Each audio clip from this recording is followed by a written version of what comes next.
Tarte hau Tolosako udalak babesten du. Arratsalde on denoi, gaurko osoko bilkura martxoko ohiko osoko bilkurari dagokiona izango da. Nahiz eta azkeneko plenoa apirilaren batean egin gendun, eta izan zen Madrileko datorren udal hauteskundeetako maietako zozketa egiteko. Dana gaude, beraz, Begoña nahi dezunean, hasi egingo gara. Kaixo, gabon. Aurreneko puntua da ondorengo akta onartzea, 2019ko apirilaren bateko aparteko osoko bilkurako akta. Norbaitek badak... Aldeko botuak? Hau batez onartu da. Bale, ba. Bueno, Bigarren puntua gai zerrendatik atera egingo dugu. Bigarrengo puntua zen udatek herritarren arreta zerbitzu berrian parte hartuko duten administrarien lanpostuen behin-behineko balorazioa onartzea. Balorazioa onartzeko irizpideak oinarrituko gea orain atera berri den arautegi berri batian, orduan berriz ere personal batzordetik diktaminatu beharko dugu, beraz aterako dugu osoko bilkura honetatik eta hurrengo osoko bilkuran sartuko genuke puntu hau. Ados, hirugarren puntua, onartzea musika eskolako irakasleen irurtekoen kalkulua lan hitzarmenean barneratzea. Musika eskolako langileen lan baldintzak homogeneizatzeko helburuarekin 2018ko abenduaren 20an onartu zen dekretu bat, eta bertan Tolosako musika eskolako hainbat langileen aniztasuna eguneratzea onartzen zen. Horren ondorioz hirurteko aldaketa egitea eta baita ere legez dagozkien atzera eraginkortasunak aplikatzea. Gaur egunean Tolosako musika eskolan dauden udal langileak 3 taldetan sailkatu daitezke, aldizkako ezfinkoak, mugagabe ezfinko jarraituak eta mugagabe ezfinkoak. Orain arte egindako kontratazioak aztertu egin dira eta epaitegiak aitortzen dutenaren arabera, esan dezakegu egiten diren kontratazioak mugagabeak direla. Hori horrela izanik eta gaur egunean egon litezkeen laneko egoera diskriminatzaileekin bukatzeko, diktamenean daukazute udal idazkariaren azterketa juridikoa, nun oinarritzen den aztertutako langile mota ezberdinen aniztasuna eguneratzea erabakitzen da eta honen eragina aztertzea baita ere. Diktamenean dago baita ere udaleko hitzarmena aldatzeko prozedura zein izango den, tartean osoko bilkuraren onespena eman beharko dio hitzarmenaren aldaketari. Beraz, gaur onartzen dena da Tolosako udaleko lan hitzarmena erregulatzen dituen lan baldintzen akordioak aldatzea eta ikasturtez ikasturte era jarraituan kontratuak izan diren musika eskolako irakasleen kasuan, hirurtekoen zenbaketarako kontratazio jarraitu guztien epealdia kontutan hartzea. Eta gero akordioa musika eskolako zuzendariari eta komiteari jakinaraztea. Cristian. Musika eskolai dagokienean, pentsatet, aintzinatasunaren eguneratzea egiala gaur onartzen ez aniztasunarena. Espero dezan, erreferentzinez musika eskolako irakasleen kontratazio urtetan indien kontratazio irregularrei dagokionean bintzat aipatu genuen, enplegu plana onartu genunen, datorren legealdia behi da musika eskolari bintzat hausnarketa eta etorkizuna gidalerrotu beharko zaiola eta espero dut lanpostu baloraken taken ere kontutan izango iala. Horrekin ez daukau inungo arazoik, aurretikan aipatu dugun bezala, baina bai ez genuke aipatu gabe utzi nahi, batez ere bai mai gainean geldituan bigarren puntuai erreferentzinez, eta baita honi ere pertsonaleko gaiak izan dian 2 puntu hauei erreferentzinez, kezkatuta gaudelako goizeko bileran aipatu dugunaren hildotik, eta baita bozera maile bileran aipatu genunetikan, azken personal batzordeako deialdia egiteko garaian eta batzordea bera egiteko garaian erabili dituzuen moduen gatik.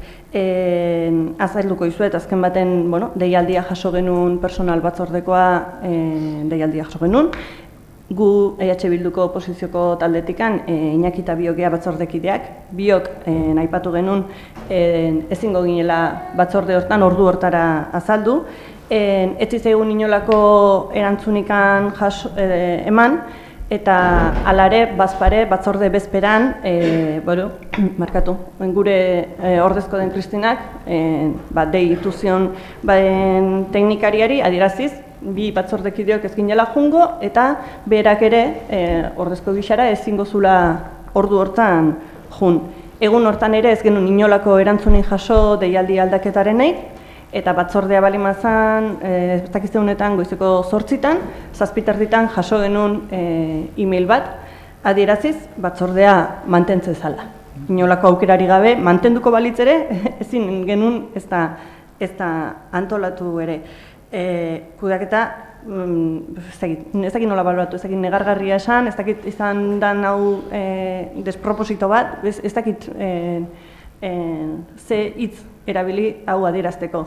Ze azken baten, hemen gabiltza denok gora eta bera, elkar ikustegean, ikustet gainera jakinda plenorako gaiak ziela, onartu inbartziela, gutako baten presentzia ezinbesteko ikusten dut ni behintzat, azkenen batzordea ospatu da, gobernuko zinegotziei informatu die eta onartu da, da pasa aurretik eta plenora, eta gaina are gehiago gaur ikusi da, gora bera, azkenen mai gainean utzi barri izan dudala gaia, erabat osatuta etzeolako puntua. Orduan, bakit oain esango iazuela, datorren legealdia behi da, hoi dena ondo arautu behar dela, batzorde maiztasuna definitu behar dela eta ordutegi horiek horrekin ados, baina goizen esan izueten bezala, azkenen dei bada. Ezin dezuela etorri, noiz gelditu gaitezke? Eske ezin dela da hemen apisinadora pasa, eta hala, kostala kosta batzordea itea, onartzea eta guri muzin eginez.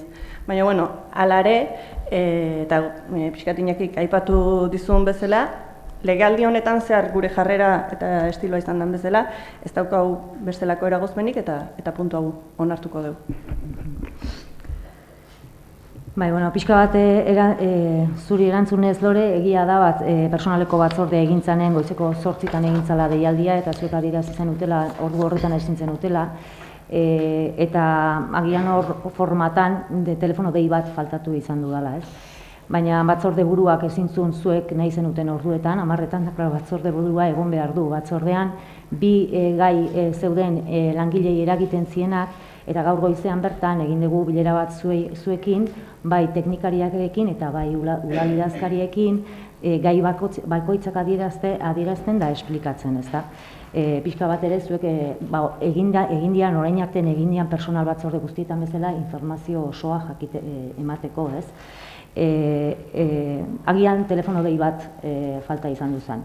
Bino, asmoa ez izan oposizio gainetik pasatzea, de hecho horregatik deitu nizuen eronek eta gaur goizean egon geha elkartuta, gai guztiak errepasatzen. Eta modu guztietara, zer horrek aipatu duzu, baina esango dizu datorren legealdiarako, eta hori hitz egin dugu lehen gure artean baita ere, batzordeak finkotasun batekin antolatu behar dira, ez aldala legealdi hasieran erabaki batzorde bakoitzan kideak nola konpatibilizatu bakoitzan ordutegiak, baina ezin da erabat aldatzen jun, ze gainea Tolosako udalak batzorde kopuru handia dauka, hori ere begiratu beharko da, udalbarruko antolaketa egokia bat egiteko, ez? Baina, ez da nahitazko ezer egon, saiatu gea gaizki egindakoa zuzentzen, eta informazio guztia zute eskura. Txiki bat indezaket beste gabe ez dadin gaizki ulertuik egon azkenen, guk ordu bat proposatu genuen, ordu alternatibo bat, beste zuen aldetikin inolako bestelako aukerarik ez ganulako izan. Hitzeitea geneukan, guk izan ziteken beste edozein ordutan kideok, azkenen aurreko legealdin, lehen aipatu izueten bezala, jakinda bakoitzak bere lana eta bere bizitza badaukala, adostezan deialdia egin aurretikan. bueno, personal batzorden hain zuzen ere alaxe itezan, eta beste gabe informatu gaituzue, gaur goizen, zer gutxigo, baina, bueno, onartzeko puntuak dira, esan nahi dut, bueno, gu guztiok, behintzat, naiz eta oposizioan egon, gauza horiek batzordetan bozkatzea ere, bueno, gure eskubidea da ez soilik informatzea, baina, bueno, informatuta gelditzea. Hombre, noski zuen eskubidea dela, baina, bueno, ez naiz jungo joan nahi ez deten tokira, eta ez naiz hasiko aurreko legealdian gora berak aipatzen, porque aipatuko nituzkenik, bakarrik esangoet, bereziki berdintasun batzordea zala irekia eta pixka adostean aldekoa. Bestela, 1001 adibide jarri nitzakeen, jarrera etzala hain adostasunaren aldekoa oposizioarekin behintzat. Bai, eske hoi oso erresa da, eta hementxe bukatuko ez nibentzat oso erresa da hoi hola botatzea eta azken hitzarekin hor gelditzea, baina hoi ez da egia. Personal batzordeta zaigea, eta nik ustet personal batzordeen kide izandakoek ez dutela ukatu deitze zitzaiela lanaldiaren arabera beraiekin adosteko ordua. Eta holako zerbait esan barbalin batzuz, zehaztasunakin esan eta argituko ditugu.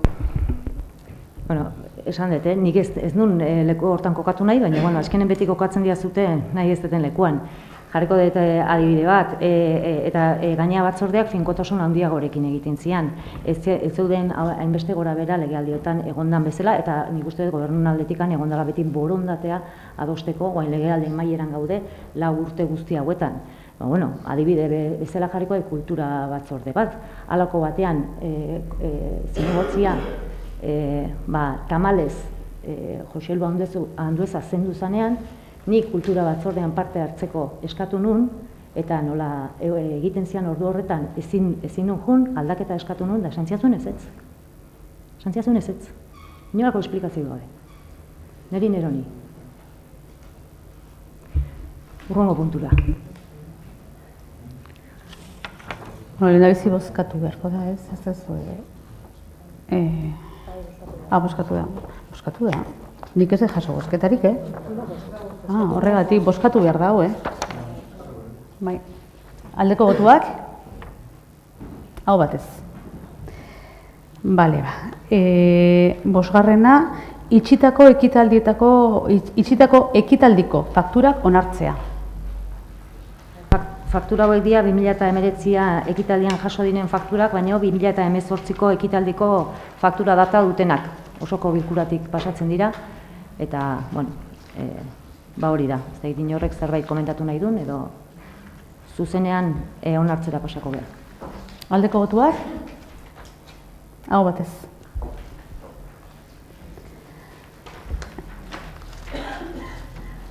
Seigarrena da kontu ematea, berri ematea. Tolosako udaleko herritarren arreta zerbitzua udate arautzen duen ordenantza behin betiko onartu izanaren berri ematea. Bai, abenduaren 4ean eman genion hasierako onespena, udate arautzen duen ordenantzari, informazio publikoan egonda 30 egunez, erreklamaziorik ez da aurkeztu eta bakarrik da adieraztea pleno honetan ordenantza dagoeneko behin betiko onartuta dagoela. Bale, gero urrengo puntua, alkatetzako dekretu hauen berri ematea 2018ko abenduaren 31koak, eta hor dauzkazute 2018-2385-etik 2018-2386-ra. Eta gero 2019ko otsailaren batetik 28-ra. 2019-163 hortikan hasita, 2019-361 horreaino. 8. puntua aipatu duzu ez? 7 eta 8 batea? Aipatu duzu 8. Ai, barkau, bai, 7. eske, zenbakia saltatuta daude, puntu bat kenduta dagoelako, eta orduan liatzen nahi naiz. 7. da, 2019-257 alkatetza dekretuaren berri ematea. Alkateak tokiko gobernu batzarrari eskumenak eskuordetzea. Bai, aldatu dela hori, bai. Bai, bueno, hau dago pixkat lotuta herritarrekin burutzen diren izapideen berrazterketa bat eginda legealdi honetan, izapide guztiak, administrazioaren funtzionamendua azkartzeko eta prozedurak simplifikatzeko helburuarekin, azkartze horretan alkateak ze eskumen eskualdatzen dizkion gobernu batzarrari dekretu berri bat osatu dugu. Hor dago diktamenean jarrita kontratazio eta ondarearen kudeaketari dagozkionak, kudeaketa ekonomikoari dagozkionak, personal kudeaketari dagozkionak, eta hirigintza alorrari dagozkionak. Baita aipatzen dira desadostasunan kasuan ere gaiak gobernu batzordera eramango direla, gai berari buruz egindako txosten teknikoak kontraesanak baldin badaude, eta proposamen politiko eta txosten teknikoen artean baita ere desadostasunak dauden garaian gobernu batzordera emango genituzke. Bestela, alkate dekretuz egingo dira, modu guztietara jakinarazpenak egingo dira, jakiteko alkate dekretuz ere ze onartzen diran, orain arte egindan modu berdinean. Bueno, gero, orduan, alkatetzako dekretuen berri ematea, lehen aipatu dudana, eta zerbait? Eta 7. ez da bozkatu behar? Ez. Bale. Ez, hori da alkatearen, hori da dekretuz erabaki den gauza bat, alkatearen eskumena da. Hurrengoa dekretuena, zerrez, jarretuko dut orduan. 9. mozioa Tolosaldeko emakumeen etxearen egitasmoa onartzeko eta hura garatzeko konpromisoa hartzeko. Mozioa irakurriko dut. Tolosaldeko emakumeen etxearen egitasmoa onartzeko eta hura garatzeko konpromisoa hartzeko. Emakumeen etxeak eta txokoak mugimendu feministaren errebindikazio historiko izan dira eta dira. Eskaera hori 80ko hamarkadan hasi zen gauzatzen estatuan, hain zuzen ere, Zaragozako eta Kataluniako ekipamenduak sortu zirenean. Euskal Herrian berriz, 2003koak dira lehen ekimenak. Emakumeen etxeak jarri zirenean Ermuan aurrena eta Arrasaten ondoren, eta 2004an ireki zuten Eibarren. 2010tik aurrera etorriko ziren besteak, Gipuzkoan, Donostian, Hernanin eta Azpeitian, Bizkaian, Basaurin, Ondarroan eta Durangon, eta Nafarroan, Iruñean. Denek helburu bera dute, baina bakoitzak bere egiturak kudeatzeko modua eta funtzionamendua ditu, udalerri bakoitzaren errealitate eta beharretara egokituta. Aipatzekoak dira Donostiako eta Ondarroako etxeak, kudeatzen baitituzte udalaren, erakunde feministen eta emakumeen ehun asoziatiboaren artean. Etxe hauek sortu zituzten politika feminista bultzatzeko eta emakumeen erreferente izateko. Leku hauek elkartzeko, eztabaidatzeko, ikasteko eta ahalduntzeko dira, eta era berean abiapuntu dira emakumeek parte har dezaten udalerriko politikan eta bizitzan. Era askotako gaiak izaten dituzte aztergai eta herriko kolektibo feministen eta emakume taldeen kezkak eta jakimina jasotzen dira besteak beste, teoria, literatura edo genealogia feminista, indarkeri matxista, autodefensa feminista, sexualitatea, abortatzeko eskubidea, emakumeen arteko aizpatasuna, aholkularitza juridikoa eta psikologikoa ematen da, eta liburutegi espezializatuak antolatzen dira. Aurrekariak, Tolosan emakumeen etxearen aldarrikapena, lehendabiziko aldiz, Tolosako emakume eta gizonen berdintasunerako 2. planaren 2009-2011 ebaluazioan egin zen, eta 2012an Tolosako emakumeek espazio propio baten eskaera egin zuten.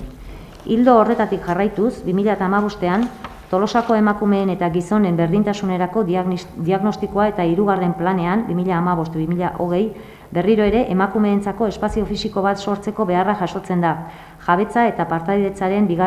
ardatzeko 214 eta 215 helburu espezifikoetako neurrien artean.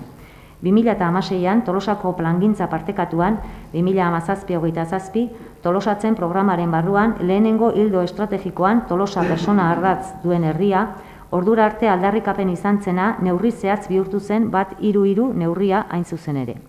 Horrela, 2016an, ordezkari politikoak eta emakumeen taldeko ordezkariak Basauriko eta Donostiako etxeetara joan ziren gune horietan emandako esperientziak aztertzeko eta proiektu honen abiapuntu bat izateko. Urte horretan bertan era berean emakumeen etxearen lantalde politiko-teknikoa sortu zen. Talde horretan biltzen dira udal gobernua, oposizioko zinegotziak eta emakumeen ordezkariak. 2018an Berastegiko eta Asteasuko alkateak talde honetan integratzen dira. Talde honen helburua da besteak beste, elkarlanean proiektua kokatzea eta gutxieneko batzuk definitzea eta adostea. Horren aritik, hainbat gai tratatu dira, etxearen arrazoiak, definizioa, lan ildoak, eskainiko diren zerbitzuak, antolamendua, kudeaketa eta bar. Halaber, Berdintasun Departamentuko 2018ko aurrekontuan 20.500 euroko diru kopuru aurrikusi zen enpresa bat kontratatzeko, proiektu honen inguruan prozesu parte hartzaile baten bidez hausnarketa bat egiteko herritarrekin, bereziki emakume taldeekin. 2017ko udaberrian, zenbait feminista eta emakume talde elkartu eta Tolosaldeko emakumeen etxearen eskaerari indarra eta forma ematea erabaki zuten. Horren inguruan, hitz egiteko bilera ireki bat antolatu zen eta izugarrizko arrakasta izan zuen. Eskualde osorako izango zen emakumeen etxe bat behartzela ondorioztatu zen Tolosan kokatua eta parte hartze prozesu bat beharrezkoa zela emakumeek nolako etxea nahi zuten erabakitzeko. Eskaera horrekin 300 sinadura inguru bildu ziren. Gainera, iazko martxoaren 8ko greba feministaren testu inguruan, Tolosaldeako asenbalada feminista sortu da. Bere erronka nagusia emakumeen etxea sortzea da, eta horri begira eskualdeko emakumeen eta eragileen arteko sareak eraikitzea, elkarlanean jarduteko baldintzak sortzea, eta errealitate bihurtzeko plangintza edo bide horria lantzea, eta azkenik, herriko naiz eskualdeko eragile eta herritarrak era honetako ekipamenduaren beharraz sensibilizatzeko komunikazio kanpainak garatzea. Beraz, 2018ko maiatzean hasiera eman zitzaion parte hartze prozesuari eta 2 lantalde gehiago sortu ziren. Talde eragilea, Tolosaldeko asanblada feministako ordezkariek, emakumeen taldekoek, emakumeen orbanakoek eta Tolosako berdintasun teknikariak osatutakoa. Eta emakumeen gune zabala interes duten eskualdeko emakume orok. Prozesu parte hartzailea Elhuyar aholkularitzako teknikariekin garatu da. Horrela, prozesu parte hartzailea 2 fasetan garatu zen. Lehen fasea maiatzean eta ekainean, etxearen printzipioak, helburua, nolakotasuna, erabilera eta jarduerak definitu ziren. Eta bigarren fasean, irailetik abendura bitartean, etxearen kudeaketa eredua, antolaketa, baliabideak eta abar definitu ziren. Prozesuan zehar guztira eskualdeko 104 emakume ingurup hartu dute parte.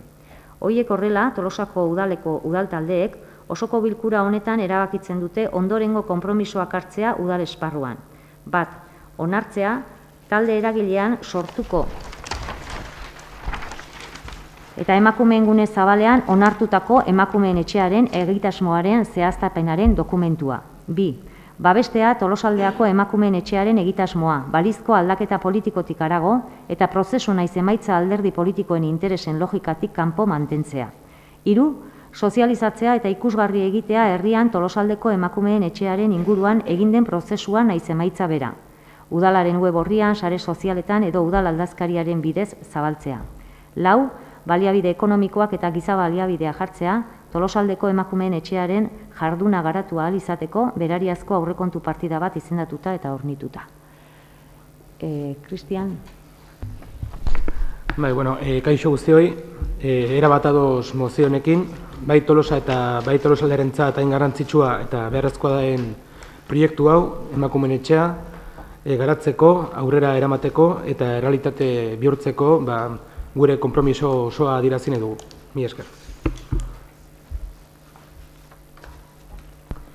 Bai, Gabon, eta Gabon zuei guztioi, aurpegi asko ezaguna dira, eta gaur nik usten dut, zoriontzeko egun badala, nolabaiteko inflexio puntu bat ere suposatzen duelako Tolosaldeko edo Tolosan kokatutako, Tolosaldera begirako emakumeen etxe hau errealitatea izan dadin beste urrats bat ere badelako, ez?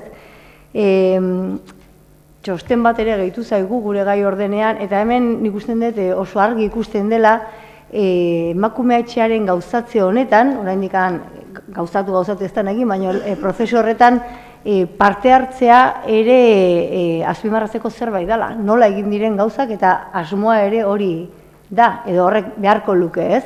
Guztion artean, bai erakundearen artetik daukan errolagatik edo, baina noski nola ez talde feministen ideiekin eta egitasunekin bat egindako proiektu bat aurrera eramatea. Nik hemen esan da dago dena, gaina guztion artean adostutako zerbait da, hori ere zoriontzekoa da. Bakarrik azpimarratuko nuke gauza bat, ez? Espazio propio horren aldarrikapena da, egongo da, eta nik usten dut hori importantea dela emakume ikuspegi batetik. Hemen agertzen dira, zenbat bilera egin dian, gune desberdinetan, koordinazioa, nik uste dut gure artean ere askotan, igual kezkak edo mesfidantzak ere egon izan du dira, baina nik uste dut pixkanaka guztiok salbatzen ere joan geha, iruditzen zaidelako hemen esan den bezala borondate ona ere egon dela, eta bai apostu egingo nuke edo bai nahiko nuke horrela jarraitzea.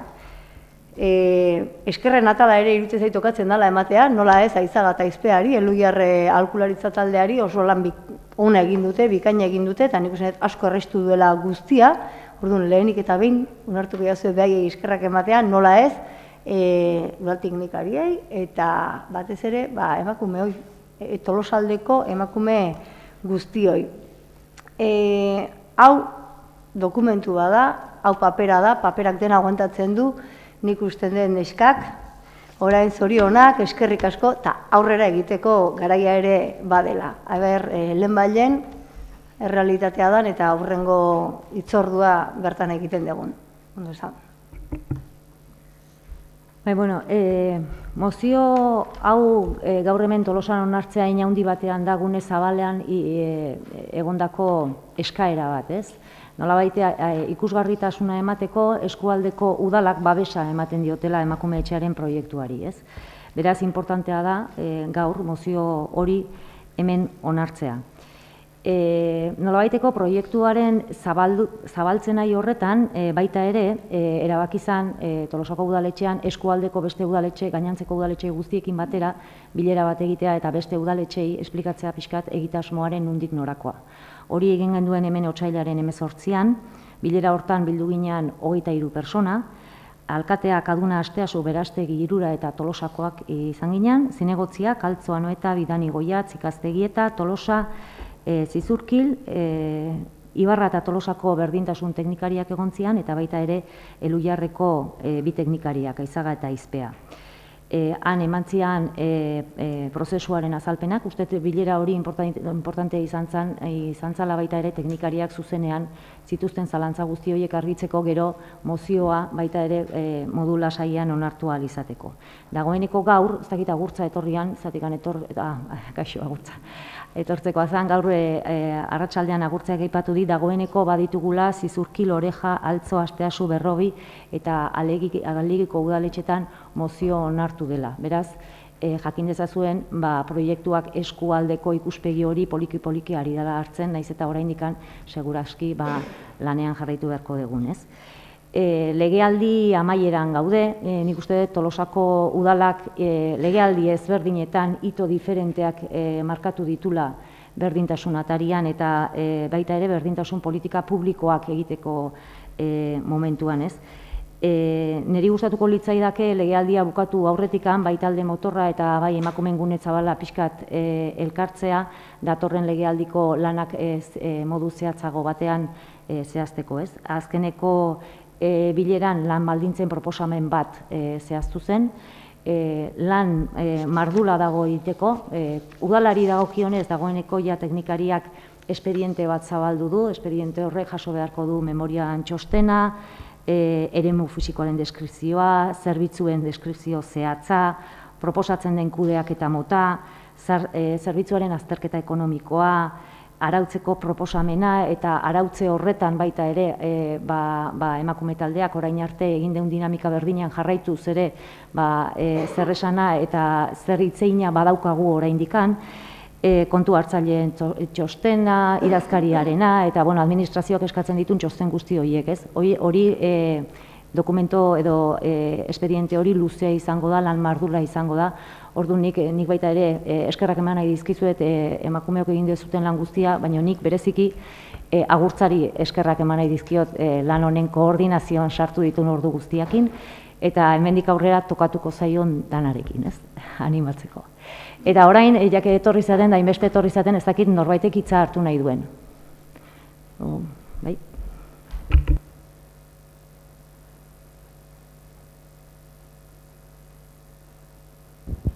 Kaixo, atxaleon.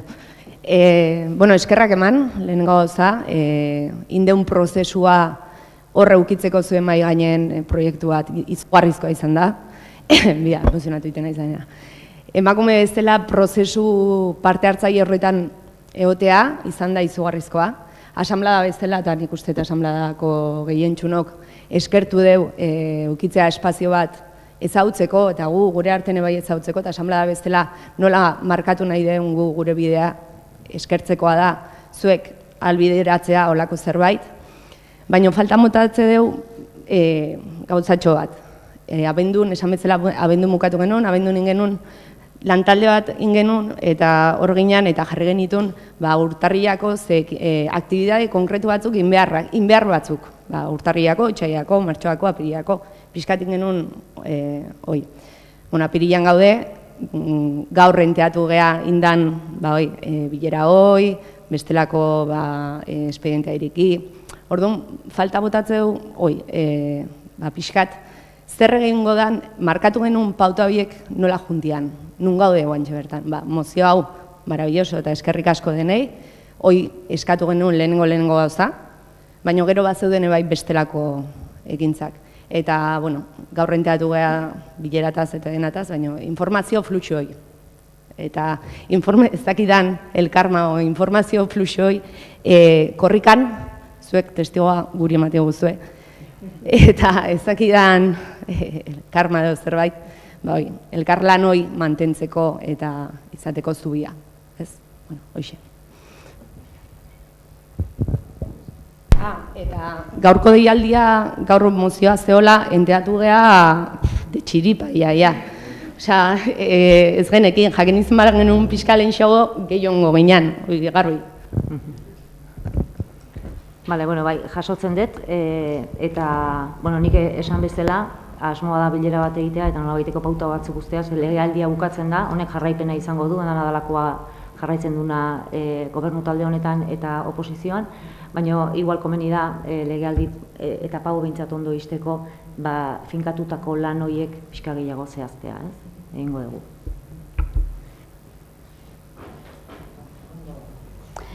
Bozketa orduan.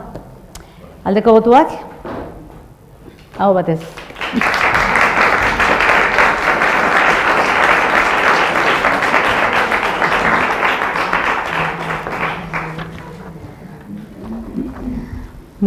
Hurrengo puntua, beste mozio bat, mozioa apustuetarako eta zorizko jokoetarako aretoak hezkuntza zentroetatik, kultura zentroetatik eta haurrentzako eremuetatik gertu kokatzea mugatzeari buruzkoa.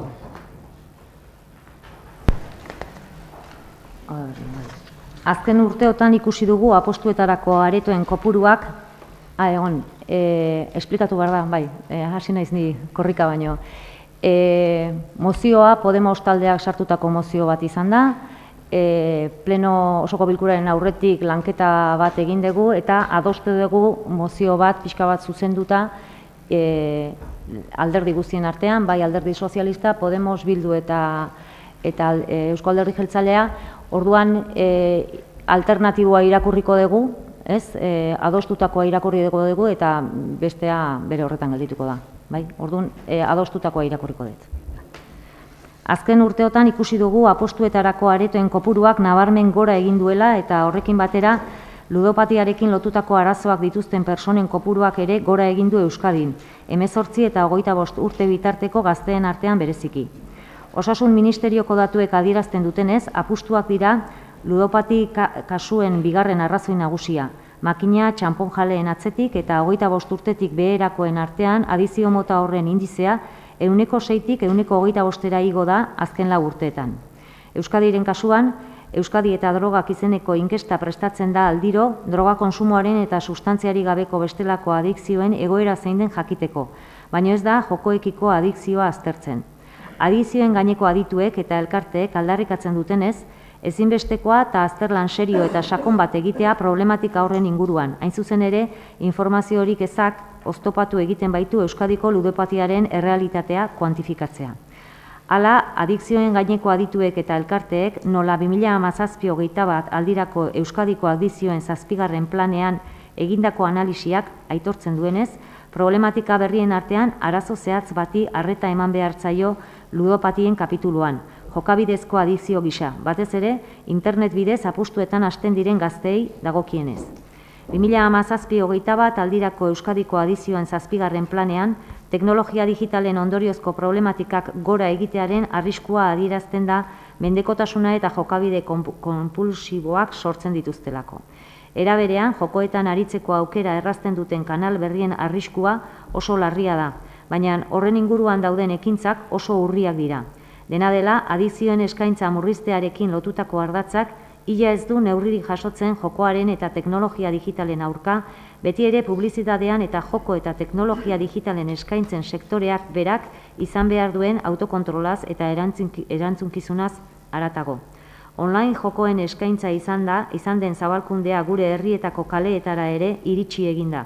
Eta bereziki kalteberak diren tokietan jokoaretoak kokatu dira, baita institutu publikoetatik gertu ere, ikasleak jokoaren eraginpean jarriz eta adizio arazoak sor daitezkeen jarduera bat normalizatuz.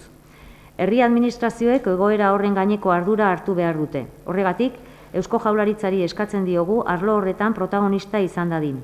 Udalek ere erantzunkizun handia dute, bereziki kalteberak diren herritarrak babesteko neurriak sortzeari eta udalerriko biztanleen ongizatea bermatzeari dagokionez. Hau guztia kontutan hartuta ondorengoa adierazten dugu. Bat, Tolosako udalak beste toki erakundeekin elkarlanean, Eusko Jaurlaritzaren segurtasun sailarekin batera lan egitea, Euskal Autonomia Erkidegoko jokoaren araudi orokorrean apustuetarako lokal berriak irekitzeko aukeraren gaineko baldintzak aztertzeko eta berrikusteko bereziki, hezkuntza zentroekiko distantziak eta era guztietako kulturguneekiko distantziak ezartzeko. Lan horren ondorioz, udalak egokituko du bere ostalaritza jarduerak arautzen dituen ordenantza.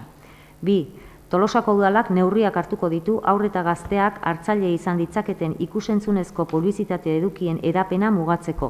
Adibidez, udalerrian gauzatzen diren kirol ekitaldietan hain zuzen ere, haur eta gazte horiek gehiago babesteko. 3. Tolosako udalak udaltzaingoaren prestakuntza indartuko du, apustuekin eta jokoarekin lotutako arau hausteen inguruan, bereziki adin txikinkoei begira, legez ez gaitutako personei eta jokorako sarbidea legez murriztuta duten personei begira. 4. Tolosako udalak Eusko Jaurlaritzari eskatzen dio Euskadiko ludopatiaren diagnostikoa aldizkako Euskadi eta drogak inkestan barne hartzea, edo berariaz, horretarako egin daitezkeen ikerketetan online plataformen eta hoien irismenaren inguruko datuak landuz. 5. Tolosako udalak eskatzen dio Eusko Jaurlaritzari sortu berria duen Euskadiko jokoaren behatokiaren egitasmoarekin jarrai dezala. Behatokiaren eginkizun nagusietako bat, Euskadin jokoaren errealitatea zein den ezagutzeko diagnosi zehatza egitea da. Ezagutza eguneratuaren arabera, politika publiko eraginkorrak gauzatzen joan ahal izateko.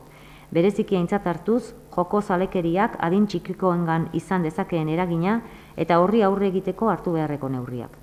6. Tolosako udalak Eusko Jaurlaritzari eskatzen dio, 2017-21 aldirako Euskadiko adikzioen 7. planaren ekintzak zabaltzeko, apustuetan eta zorizko jokoetan sartzeko aukera kontrolatze aldera, arreta berezia jarriz online apustuen esparruan. Era berean, neurriak eskatzen dizkio apostuekin eta zorizko jokoekin lotutako adizio jokabideen aurka borrokatzeko, jokoak dituen ondorioei buruzko informazio kanpainak eginez, material inprimatua eta idatzizko, irratizko, telebista bidezko eta internet bidezko prensa baliatuta.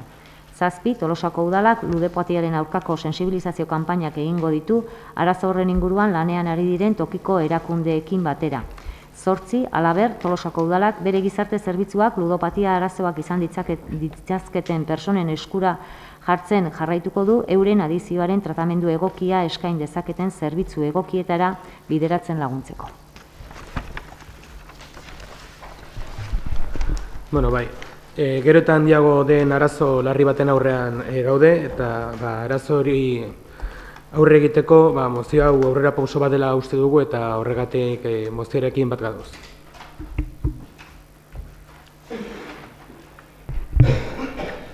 Arratsaldeon, bueno, egia santa mozioan oso ondo adirazita dago, momentutan ludopatia arazo larria bihurtzen ari da, momentutan jokoan apostu egiteko daude aukerak izugarri handitu dira, internetek ekarri du hori, neurri handi batean.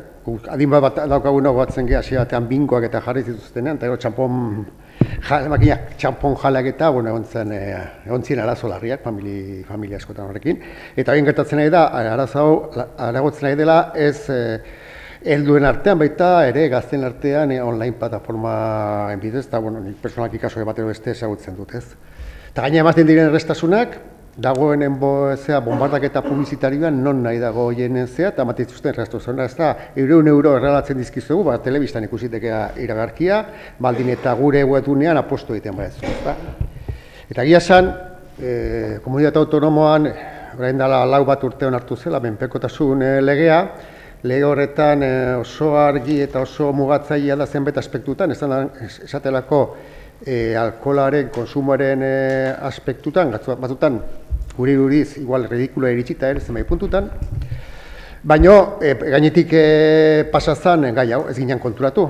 Ez ginen konturatu, ze hau legebiltzarren eztabaidatu zen, eta inongo taldeak ez zion honi behar zuen jaramona egin. Eta gero ikusiko horren ondorioz esaterako, hain telebista publikoan edo irrati publikoan dauzkagula apostuetxeak kirol programak ikusten, hain zuzen gazteak gehien ikusten duten programa telebistan, beste ikusten bali baute telebistan, konsumo iturak aldatu egin dira. Gau bertan, itzulia ikusten egiten ez bazkalostean, tantxe, itzuliaren babeslera guzia egitako kirol etxe bazan.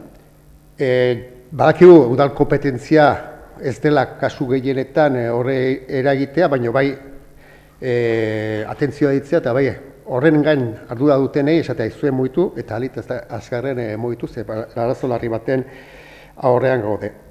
Baina badauzkagu udalak ere eragiteko moduak, mozioen aipatzen den azkeneko puntuan prebentzio zerbitzutik, hori indartuta, hori kontu gehiago hartuta, baina Tolosaren kasuan hor dugu behatu dira frontoian, eta gu badakigu bibikako txapelketako peletoariak zer ematen soinean, eta zer zegoen behatu dira frontoiko paredetan pegatuta, ez?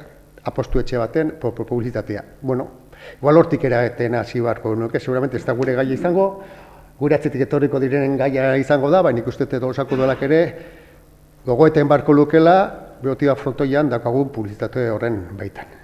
Gu baestuko dugu jakina, mozioa, baina gogoetarako puntu hori bintzatu zine genuen. Bai, guk ere erabat bat etorri ginean hasieran aurkeztu zen testuarekin gehien bat adin txikikoko babesteko neurriak hartzeko horrekin. Lehen goizean komentatu dizuet, baina Tolosako udalak badauka prebentzio teknikari bat, gainera aurten komentatu dugu urtero egiten delako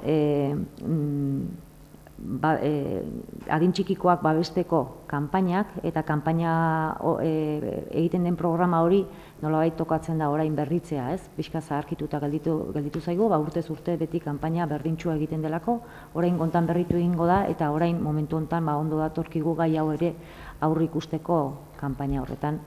Beraz guk ere babestu egingo dugu. Ez dakit hitza hartu nahi zuten, ez? Bai, orduan bozketara pasako.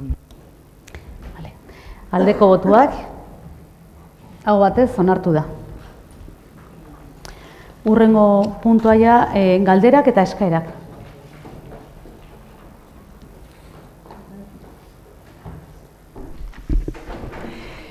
Kaixo, Gabon. Bueno, ni motx jungoa, asteburun izan dugu merkatarien batzar orokorra, auki genuen aukera aldun hautagaiei entzuteko ere bai.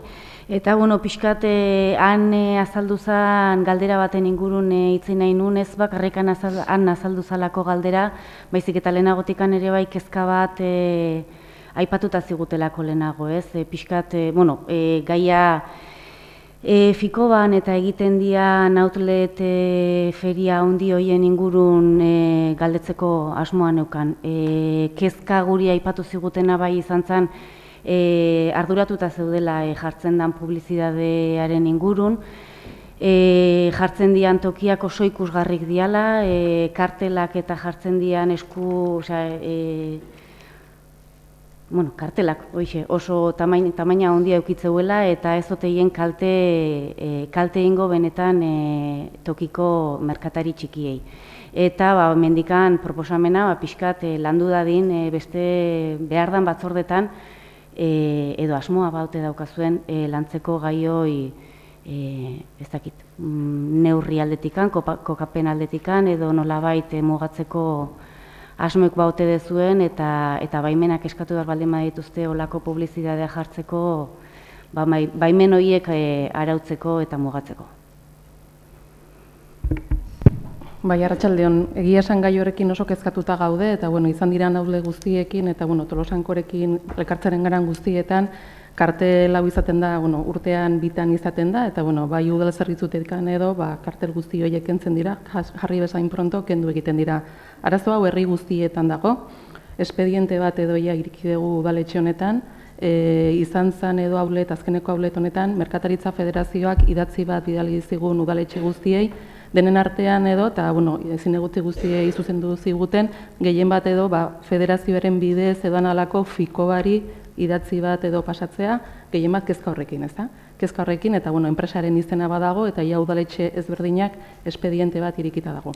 Gai hau, hurrengo merkataritza batzordean aipatu nahi nuen, zatik azkena luzea izan zen oso, baina hau hain dela 2 asteko gai bat izan zen horregatikan beraiek atera zuten baita igandean ospatu zen batzar horretan. Baina baiat gideratuta dago bai Merkataritza Federazioatikan, udaletxeko zinegotzi guztiei eskatu digute atxikitzea idatzi bati, gehien bat edo gai guzti horiek eta fikobari edo eskatzen edo gai horiek edo nalako. Egi esan baita Merkataritza Federazioatikan bai jartzen duen enpresaren edo kontaktua jarri digute, eta gure sailean edo espedientea irikita dago, beraiei helarazteko argazkiak ateratuta daude, jartzen duten bakoitzean, nola kentzen ditugu, egi esan azkeneko horretan baita leku handitan pegatu dituzte, kolakin pegatu dituzte, eta denbora desiente, eta herri guztietan izan da, bai Tolosan, Zarautzen, Donostian, eta olako guztietan, eta denen batera eta espedientea irikita dago. Baina izan da azken hilabeteko gai bat. Eta horregatik atera zuten batzarrean.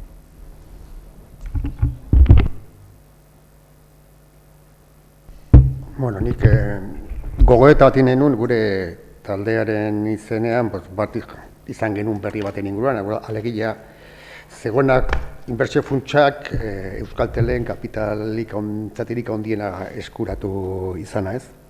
Eta kartzen dugu gaia ona, iruditzen zaigulako, eta hala delako Euskaltel sortu zelako guztion inpostuenetatik ateratako diruatik, gure aurrezkiek ematen zituzten mozkinetatik, eta Euskaltelek disfrutatu zuela fizuntzuntikoko sarea bat guztiok pagatutakoa. Eta poltsara atera bertzuenean, ia musutruk eman zitzaiona Euskalteli. Egin bera hasi izan, Patxi Lopezen garaian, kutxa egiteko akzioak. Eusko Jaurlaritzak Euskaltelen zituen akzioak saldu zutenean. Jarraitu du, kutxek, kutxabankek momentu honetan, Euskaltelei buruz eraman politikarekin.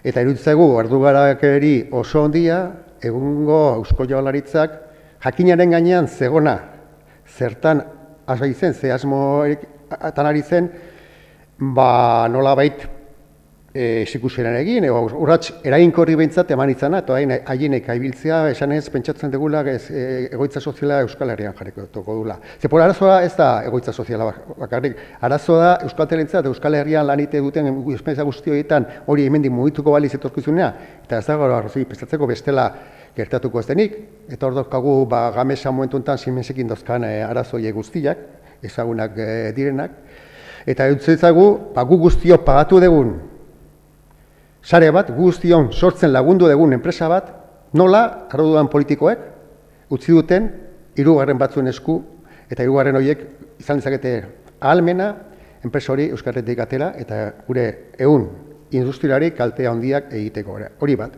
Eta ze horretan, eta ja ikuspegi personaletik, ni nahiko frantzimenta naiz, frantzia asko gustatzen, frantzia asko oso ondo dituztela. Eta egiten dutena oso ondo da, enpresa estrategikoak zaindu, eta Frantziako gobernuak ezak baten patxurik astone dirua sartzea, baldin eta horrekin kafi kompetentzia egiten baldin badio, Peugeoten dirua saltzea, Frantziako elektrizitatea sarea ez da pribatizatu, nazionala da. Eta Euskal Herrian, Frantziatik Pirenon iparraldea gehiago behiratzen dugun, eta izan beste Pereroren hegoaldera. Eta nik uste dut, momentu honetan, ardura zukatenek Euskal Herrian operazio kamusten saiatzeko utxe indigutela. Utxe indigutela guztioi. Hiritar guzti hori eraikitzen lagundu dugun hiritar guzti gure inpustukin eta gure aurrezkiekin.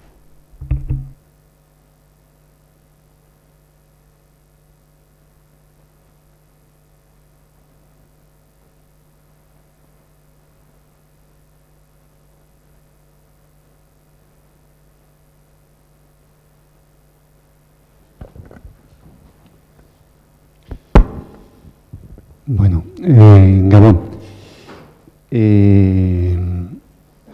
Nik erderaz itzengo dut. Vale. Somos miembros de TOPA y la última vez en la que acudimos aquí fue en el pleno de enero. Desde entonces se han venido realizando en el Triángulo unas concentraciones que de alguna forma, desde nuestro punto de vista, muestran que hay otra realidad que esa que la señora alcaldesa le informan en los despachos a los que acuden. O sea, hay gentes que tienen quejas de la sanidad que están recibiendo. El hecho de que las quejas no se presenten de forma individual, que es como se está solicitando, es debido a que hay gente pues, que en principio no tienen costumbre de hacer esas cosas, les sobrepasan esas cosas, y por otro lado hay gente que tiene miedo a presentarlas. Pero, desde luego, el malestar existe, es una realidad y se está demostrando cada 15 días y se va a seguir demostrando, y por lo menos esa es nuestra intención, cada 15 días en el Triángulo.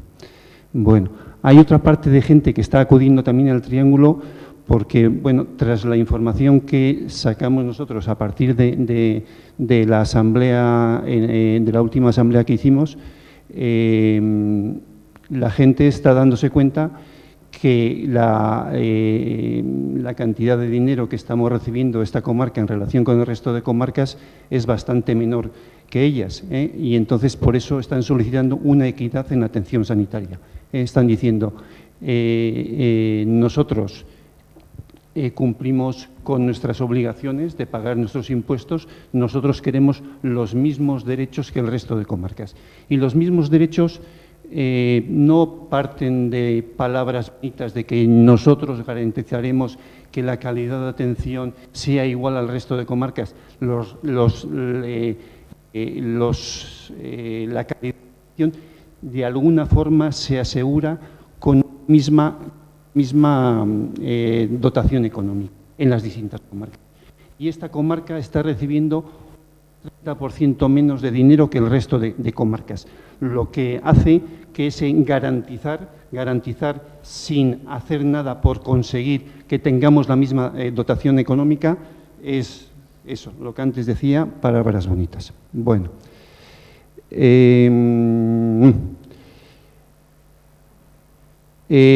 como decía, en enero más o menos, en el pleno de enero vinimos. En el pleno de enero os comunicamos que teníamos una información que habíamos estado trabajando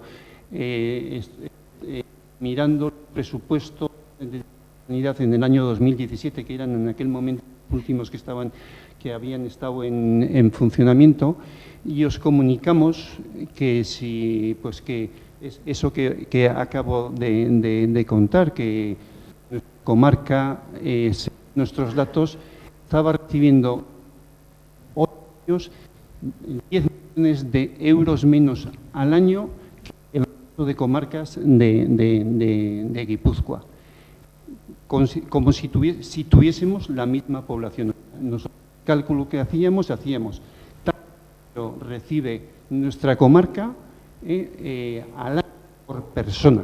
O sea, no es cuestión de un problema de que aquí hay menos población y allí hay más población, no. Con la misma población, la cantidad de dinero de menos que ha recibido esta comarca en los últimos 10 años, en los últimos 8 años, son 10 millones de euros menos por año. Si a eso le sumamos el que en esta comarca, en los últimos 35 años, la fecha en la que se empiezan los hospitales comarcales en Guipúzcoa, desde entonces aquí no se ha invertido en infraestructura inmobiliaria, hecho ningún hospital público, mientras que en el resto de comarcas sí que se ha hecho, eso supone otros muchos millones de euros, pues tendríamos más de 60 posiblemente, pues tenemos ahí esos 60 más 10 millones de euros por 8, 140 millones de euros han llegado de menos a esta comarca en relación con el resto de comarcas de Guipúzcoa. Era una noticia que desde el punto de vista era una noticia importante, pero para nuestro asombro, pues nada, pasó desapercibida, al parecer, por parte de las autoridades del ayuntamiento, en concreto por parte de los partidos que están en el gobierno del ayuntamiento, porque ya han pasado 2 meses y medio y ni acudieron a la asamblea a la que nosotros les invitamos, ni nosotros en ningún momento. Y a nosotros nos llama la atención, o sea, que haya una información de ese calibre en el que resulta que hay una información en la que se recibe, se ha recibido o se invierte un 30% menos de dinero en esta comarca en sanidad y resulta que no pasa nada, yo me imagino que si eso ocurriese, pues por ejemplo para los presupuestos del ayuntamiento, que alguien informa al ayuntamiento que, oiga, es que nos hemos enterado que llega al Ayuntamiento de Tolosa un 30% menos que lo que les llega al resto de ayuntamientos. Esta sería la actitud normal, habitual y demás. A mí, desde luego, me llama muchísimo la atención. Entonces, nosotros nos preguntamos, bueno, ¿y esto por qué puede haber sido, no? ¿Por qué puede haber sido? ¿Qué Javi, ocurría? te pediría que abreviaras un poco, Sí, Ray. A ver, ¿cuál es la pregunta? Yo creo que es información interesante a plantear. Si quieres, Javi, podemos quedar un día, hablamos de información, No, pero no, este es un punto prefiero- este es un punto del Pleno Municipal, que estamos aquí toda la corporación. Ruegos y preguntas. Entonces, Haré dime los la pregunta, ruegos, si quieres luego haré quedamos y los podemos ruegos seguir hablando. y haré las preguntas. Yo haré los ruegos y haré las preguntas. Estáis estimulando a que los ciudadanos vengan a los plenos y participen. Eso es lo que estamos haciendo, viniendo a los plenos y participando. Entonces, desde ese punto de vista, es lo que queremos hacer. Bueno, entonces, nosotros nos preguntamos, ¿qué ocurre? Que es que esa información no era nueva para vosotros. Vosotras sí conocíais que a Tolosaldea llegaban un 30% menos del dinero de las inversiones en sanidad y, bueno, para vosotros no tenía ninguna importancia y habéis seguido para adelante. ¿O no le habéis dado importancia a todo eso? ¿O qué ocurre? Que habéis ido a los despachos a los que decís que acudís frecuentemente y en los despachos os han dado otra información que os han tranquilizado. No debe haber, en nuestro análisis, nos parece que eso no puede ser cierto, parece que la información que hemos sacado debe ser bastante cierta, entre otras cosas, porque nos hemos basado en los presupuestos oficiales, o sea, nosotros no hemos sacado nada de ningún otro sitio, los hemos sacado de ahí. Y si desde luego pienso que hubiese otra información que os ha tranquilizado, que os han dado en los despachos, esa información habría salido para contrarrestar a la que hemos dado nosotros. Entonces, esa información ha salido, ya han pasado 2 meses y medio y ahí no ha pasado nada. Porque lo que os dijimos también en el anterior pleno y en este os volvemos a repetir, la información que os dan en esos despachos no es de fiar. La información que están dando las autoridades sanitarias no son de fiar porque son juez y son parte. No es una cosa que la digamos nosotros, los de Topa, es que es algo que también lo dijo en su momento 300 sanitarios que trabajan o que viven en Tolosaldea, que decían que las evaluaciones que hacían sanidad no podían ser que diesen esos resultados tan buenos con esas infraestructuras, esos ratios, esas cosas. Javi, ¿cuál es la pregunta, por favor? Vamos para la pregunta. Yo ya voy para la pregunta. Estoy planteando esto. Yo a la pregunta ya iré, no te preocupes. Entonces, sí, ya sigo. Los 300 sanitarios y ahora resulta que incluso los mismos jueces están poniendo en duda la veracidad de la información dada por Osakidetza, que ha supuesto en concreto en las OPEs de Osakidetza que incluso el consejero de Sanidad tenga que dimitir. Javi, me vas a permitir, no te voy a permitir que mezcles la clínica con las OPEs, con no sé qué, con no sé cuántos. Entonces, pues, si tienes una pregunta, te dejo que me la hagas y si no… Tengo preguntas. Yo lo que vengo a plantear es que el ayuntamiento, la alcaldesa, los concejales tienen una gran responsabilidad sobre la atención sanitaria que recibe la población de Tolosaldea. Nosotros no decimos nosotros no decimos que nosotros tengamos o que vosotros tengáis que plantear cuál es la política sanitaria con Tolosaldea, pero lo que sí tenéis que plantear, y es vuestra responsabilidad de todos los políticos, es que defendáis que la atención sanitaria que reciba Tolosaldea sea absolutamente igual, equitativa, que dice nuestro señor, decía nuestro señor exconsejero y nuestro Lehendakari, equitativa con el resto de comarcas. Eso es una responsabilidad de este ayuntamiento. Este ayuntamiento, si resulta que se entera que reciben un 30% de inversión menos sanitaria que el resto de comarcas, este ayuntamiento tiene que reclamar, este ayuntamiento con todos los partidos políticos, tiene que reclamar, porque esto es una cosa que no afecten a los rojos o a los verdes, a los rubios, esto nos está afectando a toda la población de Tolosaldea. Toda la población de Tolosaldea tenemos que defender, los políticos, los movimientos sociales, los sindicatos, todo el mundo tenemos que defender que la calidad de atención que recibamos sea absolutamente igual que el resto de comarcas de Tolosaldea.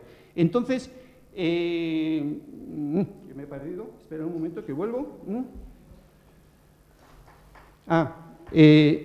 Yo pienso que esto tiene que ser una reivindicación conjunta. Todo el mundo tendríamos que reivindicar esto, como en su momento se reivindicaron los alcaldes. Tenemos que estar a la altura de las circunstancias que tenemos que estar a la altura de la población que tenemos y tenemos que dar una atención de calidad. Tenemos una responsabilidad, o tenéis una responsabilidad importantísima. A ver, y vamos a las preguntas. Me ha llamado la atención al revisar el programa, en concreto no he podido acceder al programa del PSOE, pero he accedido al programa que... Si todavía no lo hemos sacado. Bueno, me extraña mucho. Javi, el ¿qué panfleto programa? ese, Bueno, el panfleto ese bien. también editado... Todavía el programa no lo hemos sacado. Bueno, que, pues... que te lo daré en mano. A lo que me refiero si tienes es... alguna pregunta te lo contesto al momento, no te preocupes. A lo que me refiero es al programa ese al panfleto ese tan programa grandecito... todavía no lo hemos sacado, no te preocupes, que ya te lo entrego. En el que habla, en Tolosa hay, vamos a dar la solución o tal, o plantear soluciones a las verdaderas necesidades y preocupaciones de los aldeanos. Yo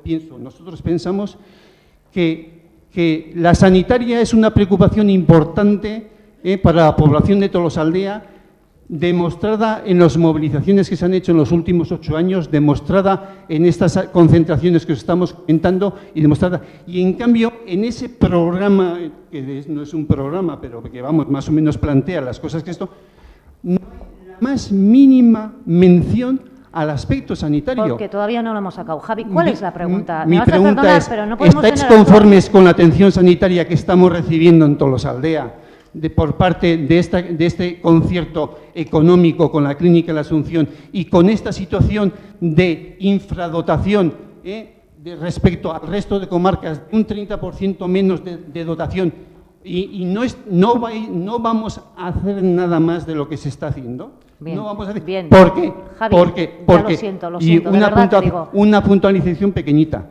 El día pasado nos comentabas también, más de una vez nos has comentado, que te has reunido muchas veces con las jefaturas, que te has reunido muchísimas. La verdad es que la efectividad de esas reuniones, ya lo siento informarte, pero es prácticamente ninguna. Y me remito a los hechos. Esos datos que os comentábamos de los 10 millones de euros, esos datos que comentábamos se referían a los presupuestos de 2017. Posterior a la Asamblea hemos estado trabajando los presupuestos del 18 y del 19. Los presupuestos del 18, la diferencia ya no es de 10.300.000, es de 12 millones de euros, y la diferencia en el 19 son de 13 millones de euros. O sea, la diferencia va aumentando anualmente entre nuestra comarca y el resto de comarcas. O sea, esas reuniones que estás manteniendo, en principio, por los hechos no los conoceréis, no están sirviendo para nada. Ya es momento, creo, que pasemos de hablar y de esto a realmente reivindicar. No se puede ir a pedir, no se puede ir a mendigar, hay que ir a reivindicar. Todos juntos, todos los partidos políticos juntos, todos los ayuntamientos juntos, todo el mundo a reivindicar lo que nos corresponde, porque lo pagamos, igual que el resto de comarcas. Entonces, ¿he hecho la pregunta? Sí, ya has dicho, Ya he hecho la pregunta. Has dicho Muy la bien, pregunta, pues eso. Javi. Bueno, tú has mencionado la reivindicación en aquellos años de los alcaldes, de todos los alcaldes de esta comarca y de diferentes partidos políticos pidiéndole la concertación al Gobierno vasco para dar para que la clínica no se cerrara en aquel tiempo. Los números, me imagino, porque yo no los conozco, la verdad, los números que tú sacas así tan airadamente, supongo que se derivan de que la clínica es una clínica privada, no es una clínica pública, que da atención sanitaria pública a través de la concertación del Gobierno vasco. Bueno, y eso es una cosa conocida. Por eso, pues, es que no me estás diciendo tampoco nada nuevo, Javi. Y esos números, pues yo no sé, pues habrás hecho los cálculos que hayas hecho. La clínica no es una clínica pública, es una clínica privada que da atención sanitaria pública a través de la concentración. ¿Y qué es lo que nosotros reclamamos en el Gobierno vasco y a la delegación de Osakidetza? Que Tolosaldea tenga la misma atención sanitaria que el resto de comarcas. Y no voy a abrir un debate con esto. Estamos en el punto de ruegas y preguntas. Como te digo, si quieres quedar un día, como hemos quedado muchas veces, hacemos las reuniones y yo tengo la libertad de ir a las asambleas que creo oportunas, Javi, con toda la libertad del mundo. Y si quieres quedar un día, sabes que con solo una llamada podemos estar, no hay ningún problema. Y si yo quiero estar contigo, tampoco tengo ningún problema porque te llamo y sé que podemos estar. Pero yo tengo la libertad de ir a aquellas reuniones que creo oportunas, creo. No vamos a entablar, no, se ha acabado. Has tenido muchísimo tiempo, Javi, lo siento, no, se ha acabado. Beste galdera bat, beste norbaitek egin nahi du.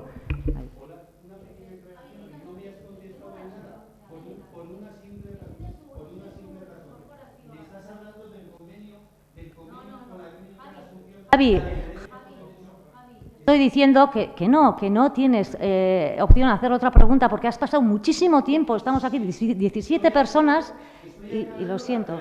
No, has tenido tiempo, muchísimo tiempo para hacer la pregunta, te he contestado y ahora vamos a dar paso a una pregunta de otra persona, si te parece. Bien, la mía es muy sencilla. Yo voy a preguntar si el consistorio va a hacer absolutamente algo o absolutamente nada sobre el problema sanitario. Y me gustaría saber si vais. No es ya lo que llevamos haciendo no sé cuánto tiempo, 1 año o 2 años, sino si se va a hacer. El Alto Dema ha invertido en infraestructura el Gobierno vasco y la consecuencia de esa inversión en infraestructura es que está dotando de más presupuesto a esa zona. Sin embargo, aquí no dota de presupuestos en infraestructura, ya que tenemos un hospital que es privado y las infraestructuras que se están modificando la hace la empresa privada. Yo no sé si el Gobierno vasco le da subvenciones o no le da subvenciones o a cambio de esas obras recibe otra serie de cosas, pero es hecho que si la empresa privada es la que invierte el dinero y por lo tanto no es empresa pública, ¿a quién se le quita esa mayor inversión que se necesita en esta comarca? Pues a los usuarios. Y los que corren el riesgo son los usuarios. Y mi pregunta es esa, ¿el consistorio va a hacer algo al respecto? Nada más. El consistorio, como lo he comentado antes, como siempre lo que reclamamos es la misma atención sanitaria pública que el resto de comarcas. Es verdad que Tolosaldea está en una situación diferente al resto de comarcas y eso hay que ponerlo también encima de la mesa, que es lo que deberíamos hacer.